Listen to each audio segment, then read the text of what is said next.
आने वाले झारखंड को, जो कि 25 वर्ष का होने वाला है 15 नवंबर को, उसे हम युवा और सशक्त और पूरी दुनिया के समकक्ष और एक दक्ष झारखंड बनाएंगे।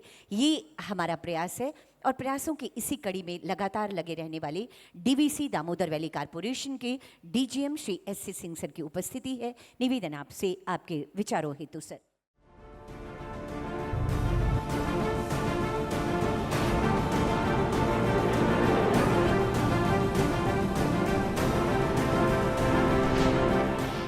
सभी विशिष्ट अतिथियों और विभिन्न एनजीओ, देश भर से आए हुए लोगों, प्रबुद्ध विभूतियों को मैं अपनी ओर से जोहार जोहार कहता हूँ।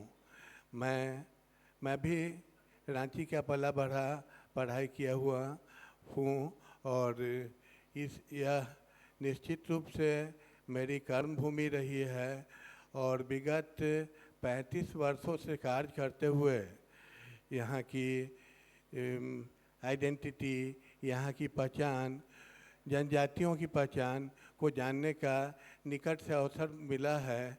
शायद किसी और कैपेसिटी से मैं यह अनुभव उनको जानने की अनुभूति नहीं होती। और हम लोगों ने झारखंड के विभिन्न क्षेत्रों, चाहे वो बेड़ो हो, गुमला हो, सिसई हो, लापुंग हो, कर्रा हो, सिंहभूम हो, पूर्वी सिंहभूम हो, उत्तरी छोटा नागपुर हो और हमारा बोकारो, धनबाद, कोनार डैम, झुमरा, सभी क्षेत्रों को नज़दीक से देखने का मौका मिला है। यह इतना बड़ा प्लेटफॉर्म है कि आंकड़ों का खेल ना खेल के हम लोगों को यह अपनी कमियों को, अपनी चीज़ों को लोगों तक कैसे अनुभूति करके अधिक सशक्त बना के पहुंचा जाए, इसका अवसर है। और मैं मानता हूं कि हम लोग प्रिविलेज मानते हैं कि इतने बड़े प्लेटफॉर्म का यहाँ झारखंड में आयोजन हुआ है। पहली बार ऐसे आयोजनों में भाग लेने का अवसर प्राप्त हुआ है। सबसे पहले सभी आयोजकों को ब्लू फाउंडेशन, I3 और उनके पीछे अनगिनत लोगों को जो किसी बड़े आयोजन का हिस्सा बनते हैं, उनको हम लोग धन्यवाद देते हैं कि इतने लोगों को एक प्लेटफॉर्म पे आप लोगों ने लाने का काम किया है। और लोगों के लिए करना, किसी कैपेसिटी में करना, कारपोरेट के रूप में करना, एनजीओ के रूप में करना, यह सच कहूँ अंदर की बात है। सब लोगों के बस की बात नहीं है। सब लोगों के लिए नहीं कर सकते हैं। उसके लिए अगर हम लोग सर्विस करते हैं, सोचेंगे कि एक रूटीन को पालन करके इन चीज़ों की पूर्ति हो जाए, तो यह संभव है। यह संभव नहीं है। लोगों के लिए करना, लोगों को जानना, समझना, बहुत गहरी अनुभूति वाले लोग ही कर पाएंगे। बहुत सहृदयता चाहिए, बहुत विश्वास उत्पन्न करने की क्षमता चाहिए। मैं अपनी शुरुआत बता रहा हूँ। मैं जब डीवीसी से पहले हिंदुस्तान फर्टिलाइज़र के रांची प्रोजेक्ट में काम करता था और मेरा क्षेत्र हुआ करता था बेड़ो ब्लॉक का अंतिम क्षेत्र, जो लापुंग का बॉर्डर भी हुआ करता था। वहाँ से मैंने शुरुआत की थी और वह रास्ता इतना ख़राब था, पूर्णा पानी से लेके आगे बाड़ी से लेके जो हम लोग अंदर घुसते थे, हम लोग दिन देख के अंदर जाते थे कि किस दिन जाया जाए और कब आया जाए। समय टाइम टेबल बदलते थे क्योंकि रास्ता इतना ख़राब था, लोग लूटता था और मारता जा रहा था उसे। तो सब हम लोग टाइम टेबल मेंटेन उलट पलट के चलते थे कि कोई लोकेट नहीं करे।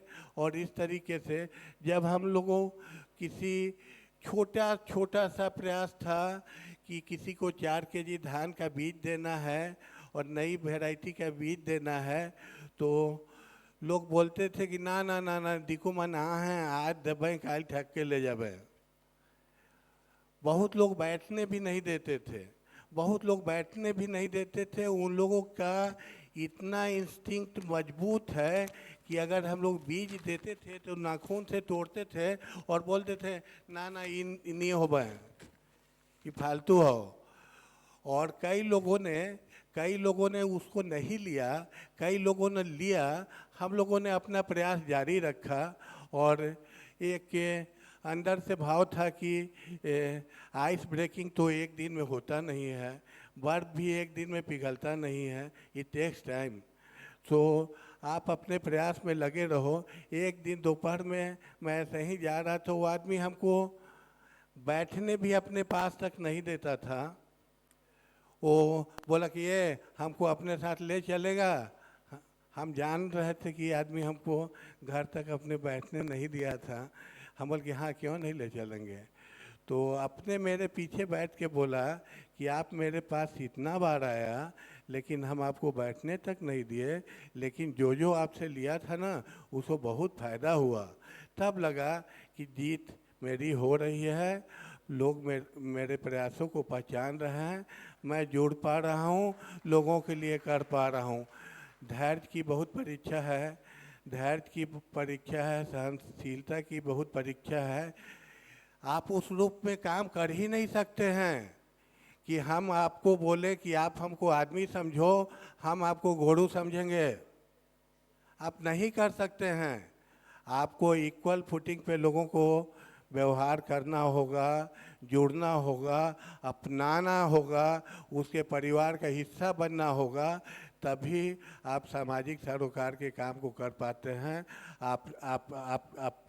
आपको अपने व्यक्तिगत भागों को त्यागना होगा। अगर आप नौकरी कर रहे हैं तो हाउस और पावर हाउस का क्या बैलेंस हो, इसको समझना होगा। आपकी प्रायोरिटी क्या है, हाउस भी आपकी प्रायोरिटी होगी, पावर हाउस भी आपकी प्रायोरिटी होगी, लेकिन उन दोनों के बीच का बैलेंसिंग लाइन क्या हो, इसे खींचनी होगी।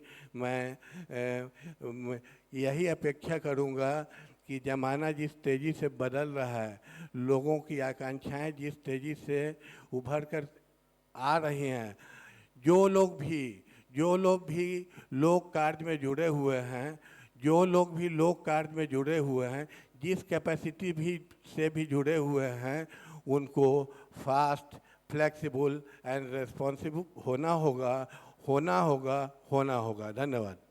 Thank you so much sir, बहुत बहुत धन्यवाद करती हूँ DGM DVC Shri SC Singh sir का।